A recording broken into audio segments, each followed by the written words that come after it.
अब कल का मैच इकबाल भाई बड़ा क्रिटिसिज्म हुआ था, आपको याद है जब बाबर आजम ने ऑस्ट्रेलिया के खिलाफ यहीं पे टॉस जीत के पहले अब कल कहीं बैटिंग ना कर लें, पाकिस्तान पहले बैटिंग न कर ले। हाँ क्योंकि मॉइस्चर वगैरह नहीं देखें, आपने एब्सोल्यूट श्योर होना है कि पिच जो है, क्योंकि बारिश हो रही है वहां पे, ठीक है, और मुझे नहीं पता कि क्यूरेटर के पास कितना टाइम था पानी भी दिया होगा उसको तैयार करने का, तो आपने मेक श्योर करना है अगर मॉइस्चर है और आपको एब्सोल्युटली श्योर हैं कि ये मॉइस्चर जो है घंटा सवा घंटा रहेगा तो फिर आपने बॉलिंग करनी है। उसकी वजह यह है कि बारिश के इम्कान है, तो डकवर्थ एंड लुइस जो है वो चेजिंग में आपके लिए आसानी पैदा कर देता है। जब आप टोटल सेट कर रहे होते हैं तो बड़ा मुश्किल हो जाता है। सो बड़ा सोच समझ के फैसला करना है, ये नहीं करना कि पिछले मैच में क्रिटिसिज्म हुआ तो इस दफा पहले बैटिंग कर लो।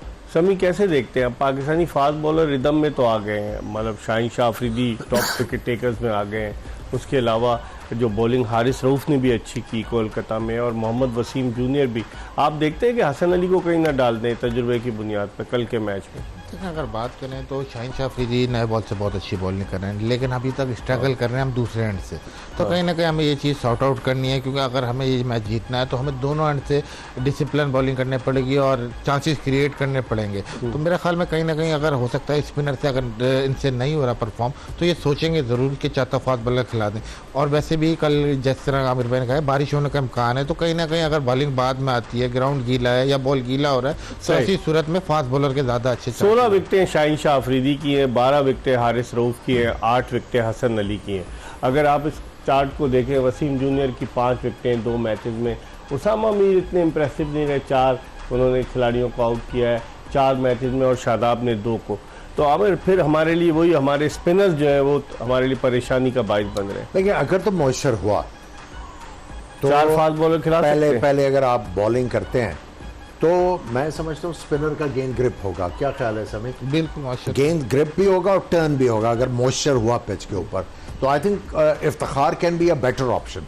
लेकिन जो समी ने कहा है कि अगर बारिश हो जाती है तो 4 फास्ट बॉलर तो खिला सकते हैं। आप अगर सेकेंड इनिंग्स में बॉल करते हो तो फिर आपको सोचना पड़ेगा कि आपके लिए बेटर ऑप्शन कौन सी है नए बॉल के साथ, क्योंकि बादल होंगे, नया बॉल अगर मॉइस्चर नहीं है पिच के ऊपर तो वो जो ओवरकास्ट कंडीशन में गेंद थोड़ा बहुत करता जरूर है, तो फिर आपको फास्ट बॉलर से नया बॉल करवाना पड़ेगा। तो आउटफील्ड भी तो बहुत तेज है, गेंद जहां बल्ले से लगी और सीधा सीधा चौका होता है, उधर फ्लाई भी बड़ा करता है ना बहुत, और ग्राउंड इतना बड़ा तो नहीं बड़ा नहीं है, लेकिन गेंद जाता है वहां पर, ट्रेवल करता है, और अगर आप ऑल अलोंग द ग्राउंड भी खेलें तो गेंद गोली की तरह निकलता है। सो आउटफील्ड तो तेज है, लेकिन बारिश की वजह से आप देखना कितना फर्क पड़ा है, क्योंकि ये पूरी ग्राउंड कवर नहीं होती वहां पे। ये बेंगलोर वाली? हाँ, अच्छा। मोस्टली इंडिया में जो ग्राउंड है वो पूरी कवर नहीं करता, फुल कवर नहीं होता। हाँ। जैसे श्रीलंका में पूरी कवर होती है, इधर नहीं है, बांग्लादेश में पूरी कवर करते हैं ऑलमोस्ट। सो यहाँ पे मेरा ख्याल है कि ये देखना होगा कि बारिश की वजह से किस किस चीज़ के ऊपर असर पड़ा है, फिर आपको सही डिसीजन करने हैं पाकिस्तान टीम को। पाकिस्तान में हम अगर कवर नहीं करते तो सुपर सॉपर का हम इस्तेमाल करते हैं पाकिस्तान में। हालांकि वह इतना क्रिकेट बोर्ड इतना अमीर है, इतना पैसा है, हम ग्राउंड को बेहतर कंडीशन में क्यों नहीं लाते? मुझे याद है कि एक दफ़ा नेशनल स्टेडियम कराची में जब बारिश हो गई थी तो वो हीटर रख के पिच को सुखा रहे थे, मुझे अच्छी तरह से याद है। गुजरावाला में हेलीकॉप्टर मंगवाया पाकिस्तान में, और वो मैच था वेस्ट इंडीज़ वर्सेस पाकिस्तान, तो उनके फास्ट बॉलर बड़े तेज थे, गीली विकेट थी।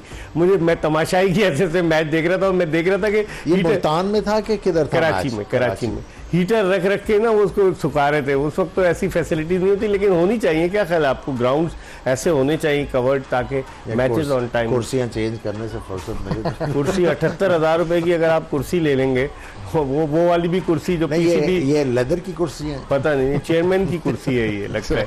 तो वो अगर वो कुर्सी ले लेंगे आप तो फिर कैसे ग्राउंड में समी? तो आप डोमेस्टिक खेलते हैं, ग्राउंड में होना चाहिए ना। आपका क्या ख्याल है कि पाकिस्तानी ग्राउंड्स के लिए उनकी फैसिलिटीज़ होनी चाहिए ना, कि बारिश हो जाए कुछ हो जाए तो कैसे आप कवर करेंगे? जब श्रीलंका जैसे मुल्क में कवर कर लेते हैं तो हमारे यहाँ क्यों नहीं हो सकता? जी आप देखें, बिल्कुल हमने बात की है कि इंफ्रास्ट्रक्चर पे काम होने वाला है। इवन आप देखने की नेशनल टीम, इनके पास 50 आउट ग्राउंड है अभी, जो कि इंटरनेशनल लेवल के, और हमारे पास वही 4-5 है। हमसे वो ही नहीं संभलते। अब इतने इशू हैं, जैसे आपने बताया विकेट का, कहीं ना कहीं और भी बहुत सारे इशू हैं। फिर नीचे अगर ग्रास रूट लेवल पे हैं तो भी ग्राउंड इतने ज़्यादा अवेलेबल नहीं है। तो हमें इंफ्रास्ट्रक्चर डेवलप करने की ज़रूरत है हर सतह पे। इवन इंटरनेशनल लेवल के स्टेडियम देख लें, फिर ग्रास रूट देख लें, तो हमारे पास अभी वो इंफ्रास्ट्रक्चर नहीं है जिसपे आपकी क्रिकेट कब होगी हमारे यहाँ। अब देखें जिस तरह कायजम ट्रॉफी हुई, कायजम ट्रॉफी में जो मैचेस हुए उसमें बैट्समैनों के बड़े उनके लिए बहुत ही अच्छी सूरत हाल थी, लेकिन अब जो वनडे कप हो रहा है उसमें बॉलर्स छाए हुए हैं। समझ नहीं आता कि किस तरह का हम इंफ्रास्ट्रक्चर बनाने जा रहे हैं, इस पर भी बात करेंगे। लेकिन प्रोग्राम के आखिरी ब्रेक की तरफ बढ़ रहे हैं और ब्रेक के बाद आमिर सुहेल और मोहम्मद शमी के साथ दोबारा आपको ज्वाइन करेंगे।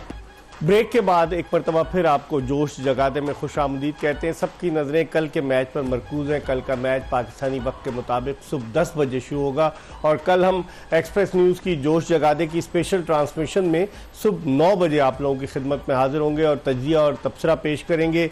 देखते हैं क्या चेंजेस होती हैं। लेकिन जो हमने अपने ज़राए से पता किया है कि अबरार अहमद के बारे में अफवाहें गश्त कर रही थी कि शायद उनको पाकिस्तान क्रिकेट टीम की सिलेक्शन कमेटी ने, टीम मैनेजमेंट ने रिक्वेस्ट की है। ऐसी कोई बात नहीं है कि उन्होंने टेक्निकल कमेटी से रिप्लेसमेंट की बात की हो। लेकिन आमिर, जो हमारे स्पिनर्स हैं, आप क्या समझते हैं न्यूजीलैंड के अगेंस्ट चल पाएंगे हमारे स्पिनर्स, जो हमारी कारकर्दगी है? देखिए, अगर आप उसामा मीर की बॉलिंग लें, उनके साथ एक चीज़ एसोसिएट नहीं की जाती कि ये टाइट बॉलिंग करेंगे, कहीं ना कहीं फुल टॉस या अपने बॉल में मारेंगे।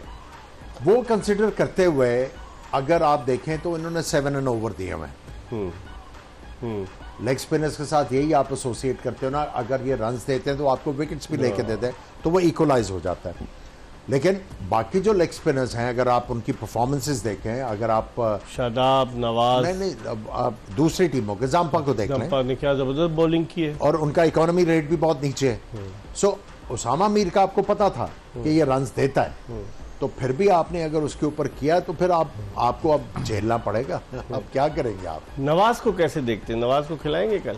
मेरे ख्याल में देखें, कहीं ना कहीं इन्होंने रिप्लेसमेंट नहीं ली, तो हो सकता है ये शदाब को खिलाने का सोच रहे हो। डोंट नो कि उनकी क्या कंडीशन है, लेकिन अगर एक साल में तीसरी दफा कंकशन का शिकार हुए हैं शादाब। जी हाँ, लेकिन सुना गया है कि आज वो प्रैक्टिस भी की उन्होंने, तो हो सकता है कि शायद वो कल उसी पे चांस लें, क्योंकि सामा की सही बात की उन्होंने कि वो अभी तक विकेट लेने नहीं ले पा रहा। और अगर आप लेग स्पिनर लूज बॉल्स भी काफी फुल टॉस हो रही है, वजह से फ्लाइट देता है, वो शदाब की तरह तेज तो नहीं करता ना। जी हाँ, तो मेरे ख्याल में कल ये शदाब को खिलाने का रिस्क लेंगे, क्योंकि शदाब भी कंकशन। और अब इमाम तो वापस आते नजर नहीं आ रहे आपको? मेरे ख्याल में बैटिंग ऑर्डर सेम जाएगा। मेरे नहीं ख्याल के इमाम के अभी सलमान अली आगा खेल सकते हैं कल? समी, मैं आमिर से भी ये पूछूंगा। जी हाँ, बिल्कुल खेल सकते हैं, डिपेंड करता है। उनको बॉलिंग क्यों नहीं कराई जब वो खेले थे वहाँ पर अगेंस्ट बांग्लादेश? बिल्कुल करानी चाहिए थी। अगर शदाब खेलते तो वो ही रिप्लेसमेंट होंगे, सलमान अली आगा। और अगर आप न्यूजीलैंड की बात करते हैं तो उसमें मैं ये समझता हूँ कि